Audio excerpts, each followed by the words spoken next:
வணக்கம். கதையில் உங்களுடன் இணைவது நான் குமுதா மகேஷ்.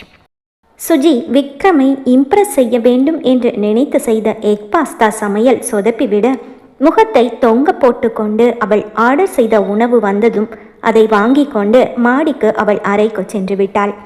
விக்ரமின் மடியில் இருந்த குழந்தை தூங்கிவிட, மது எஸ் தூங்கிட்டான், நான் அவனை மேலே எடுத்துட்டு போய் தொட்டில் படுக்க வைக்கிறேன், எனக்கும் ஆஃபீஸ் வேலை இருக்கு என்று சொல்லிவிட்டு விக்ரம் எழுந்து அறைக்கு சென்றுவிட, விக்ரம் சென்ற பிறகு சுஜிதா கூறிய விஷயத்தை மனதிற்குள் வைத்து கொண்டு தவிப்பதை விட விக்ரமிடமே கேட்டு விடலாமா என்று யோசித்த மது அவள் வேலைகளை முடித்துவிட்டு அறைக்கு வர, விக்ரம் போனில் மேனேஜரிடம் பேசிவிட்டு அலுவலக வரவு செலவு கணக்கையும் ஊழியர்களின் சம்பள கணக்கையும் சரிபார்த்து கொண்டிருந்தான்.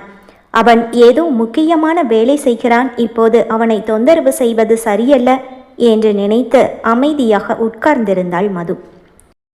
மது, பாட்டி தூங்கிட்டாங்களா என விக்ரமே அவளிடம் பேச, பாட்டி அப்பவே தூங்கிட்டாங்க மாமா என்றவளை ஒரு கணம் கூர்ந்து பார்த்த விக்ரம், நான் மதியத்துல இருந்து பார்க்குறேன், இந்த விக்ரமோட மகாராணி டல்லா இருக்கிற மாதிரி இருக்கு, ஏதோ சரியில்லையே என்று அவன் அவள் பக்கம் திரும்பி கையில் வைத்திருந்த பேனாவை தன் கன்னத்தில் தட்டி கொண்டே கேட்க, சரியில்லையா?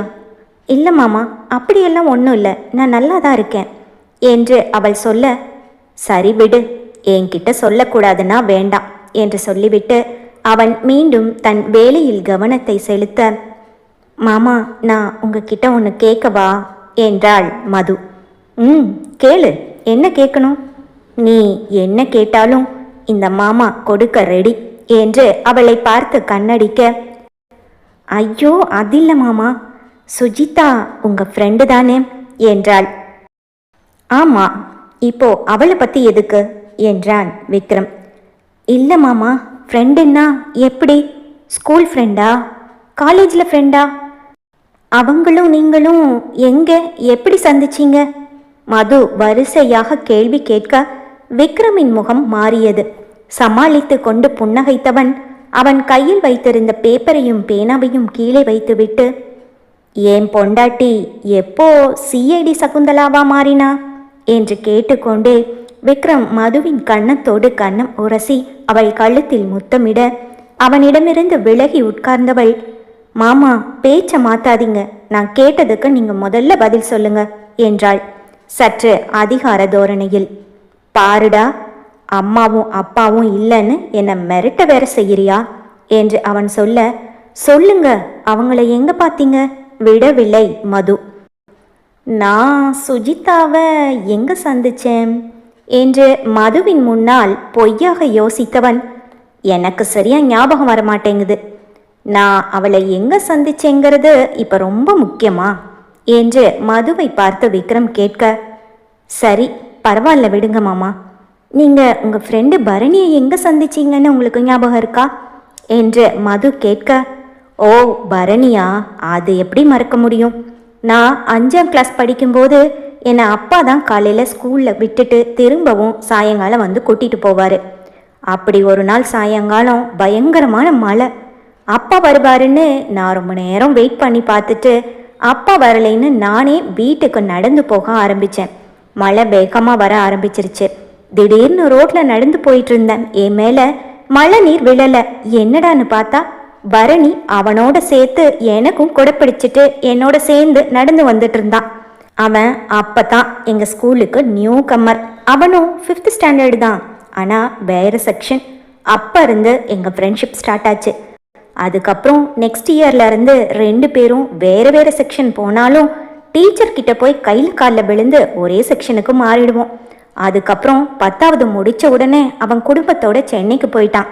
நானும் 11, 12ஆம் வகுப்பு சென்னையில் தான் போய் படிப்பேன்னு அப்பா கிட்ட அடம் பண்ணி சண்டை போட்டு அவன் படித்த அதே ஸ்கூலில் சென்னையில் போய் ஹாஸ்டலில் இருந்து படித்தேன். அதுக்கப்புறம் காலேஜ் வேலைன்னு எல்லாமே அவனோட சேர்ந்தே அமைஞ்சிருச்சு என்று விக்ரம் தன்னுடைய மலரும் நினைவுகளை சந்தோஷமாய் மதுவிடம் பகிர்ந்து கொள்ள, மாமா பார்த்தீங்களா, உங்கள் ஃப்ரெண்டு பரணியை எங்கே சந்திச்சிங்கன்னு கேட்டதுக்கு நண்பன்டான்னு ஒரு சினிமா எடுக்கிற அளவுக்கு இவ்வளவு பெரிய கதை சொல்கிறீங்க. ஆனால் அதுவே சுஜிதாவை சந்தித்தது மட்டும் எப்படி மறந்து போகும் என்று கேள்வி கேட்டு மது விக்ரமை மடக்க, ஏய் கேடி, இதுக்கு தான் கேட்டியா என்று யோசித்தவன் பதில் சொல்ல தெரியாமல் அமைதியாகி போனான். சுதாரித்து கொண்டு, பரணி பையன், அதனால ஞாபகம் இருக்கு. பொண்ணுங்களெல்லாம் எங்கே சந்திச்சேன்னு எனக்கு அவ்வளவா ஞாபகத்தில் இருக்காது என்று விக்ரம் மீண்டும் சமாளிக்க, மாமா உங்களுக்கு ஞாபகம் இல்லைன்னா நான் சொல்லவா என்று கேட்டவளை அதிர்ச்சியாக பார்த்தான் விக்ரம். சுஜிதா உங்கள் ஃப்ரெண்டே இல்லை, அவங்க தான் உங்கள் மனைவி, குழந்தையோட அம்மா.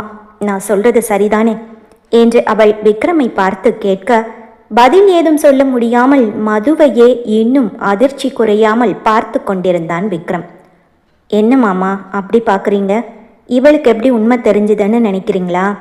ஏன் மாமா என்கிட்ட உண்மையை சொல்லாமல் ஃப்ரெண்டுன்னு போய் சொன்னீங்க என்று கேட்டபோது இவ்வளவு நேரம் அவள் முகத்தில் இருந்த சிரிப்பு மறைந்து கண்களில் கண்ணீர் தேங்கியது.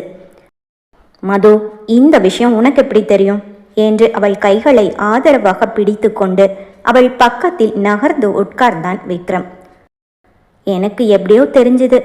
முதல்ல நான் கேட்டதுக்கு பதில் சொல்லுங்க, அவங்க உங்க மனைவி தானே என்றாள் மது தன் கண்களில் திரண்ட கண்ணீரை துடைத்து கொண்டே.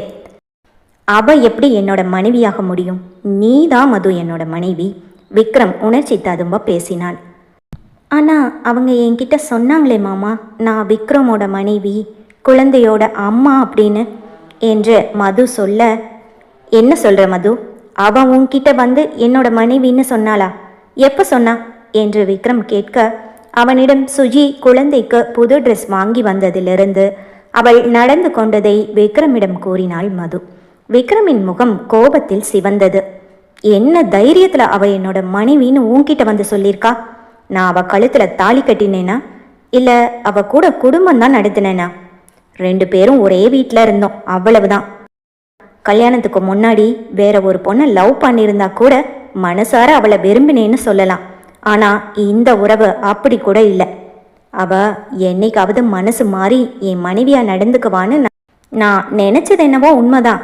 ஆனால் ஒரு கட்டத்தில் அவ நடவடிக்கையை என்னால் தாங்கிக்க முடியலை. அவ என்னை நேசிக்கலை, என் பணத்தை தான் நேசிக்கிறான்னு தெரிஞ்சதும் மனசு வலிச்சுது. வெறுத்து போய் அவளை விட்டு விலகிடணும்னு நினச்சேன். அதுக்கப்புறம்தான் தேவதை மாதிரி நீ என்னோட வாழ்க்கையில் வந்த. என் வாழ்க்கையில் மட்டும் இல்லை, என் மனசுக்குள்ளேயும் வந்த. எனக்கு ஒரு மனைவி இருந்தால் எப்படி எல்லாம் இருக்கணும்னு ஆசைப்பட்டனோ அதே மாதிரி நீயும் இருந்த. எனக்கு இந்த காதல் எல்லாம் பெருசாக நம்பிக்கை இல்லை. ஆனால் எனக்கு தெரியாமலேயே நான் உன்னை விரும்ப ஆரம்பிச்சிட்டேன். இப்போ நமக்கு கோயிலில் வச்சு கல்யாணமும் முடிஞ்சிருச்சு. நீ தான் என்னோட மனைவி. நம்ம யஷ் குட்டியை 10 மாதம் சுமந்து பெத்த அம்மா. திடீர்னு யாரோ ஒருத்தி வந்து நான் விக்ரமோட மனைவி, குழந்தையோட அம்மான்னு சொன்னா நீ எங்கள் 2 பேரையும் விட்டு கொடுத்துடுவியா? சொல்லு. அப்போ நான் உனக்கு வேண்டாமா என்று விக்ரம் கேட்க, பதில் சொல்ல முடியாமல் அவனை கண்ணீரோடு கட்டி கொண்டாள். மாமா, நீங்கள் எனக்கு மட்டும்தான், நீங்களும் குழந்தையும் தான் எனக்கு உலகம். அவன் நெஞ்சில் சாய்ந்து விசும்பியவளை இறுக அணைத்து கொண்டான் விக்ரம்.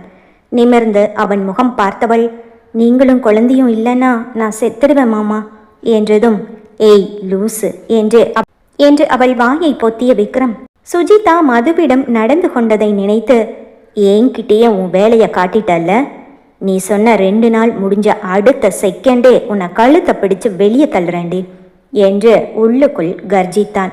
மது, நீ இரு, நான் சுஜிக்கிட்ட முக்கியமாக பேச வேண்டியிருக்கு, பேசிட்டு வந்துடுறேன் என்று கோபமாய் எழுந்தவனின் கையை பிடித்து நிறுத்தினாள் மது. மாமா, இந்த நேரத்தில் எதுக்கு? அவங்க தூங்கியிருப்பாங்க. எனக்கு இப்போ நீங்கள் பேசினதுக்கு பிறகு ஒரு குழப்பமும் இல்லை. நீங்கள் என் மேலே எவ்வளவு அன்பு வச்சிருக்கீங்கன்னு எனக்கு தெரியும் என்றாள். இல்லை மது, சுஜியை இப்போவே தட்டி வச்சாதான் சரியா இருக்கும். மீண்டும் ஒரு அடி எடுத்து வைத்தவனை அவள் விடாமல் இழுக்க, கட்டிலில் அவளும் விழுந்து அவள் மேல் அவனும் விழுந்து, இப்போது விக்ரமின் முகத்தில் இருந்த ரௌத்ரம் மறைந்து அவன் கண்களில் காதல் குடிகொண்டது. மது, என்னை ஏண்டி தடுக்கிற என்று கேட்ட அவன் இதழ்கள் அவள் முகத்தில் வண்ணம் தீட்டிக் கொண்டிருக்க, அவனை தன் நெஞ்சோடு சேர்த்து முழுதாய் அவனுடையவனாக்கி கொண்டாள் அந்த அழகு மங்கை.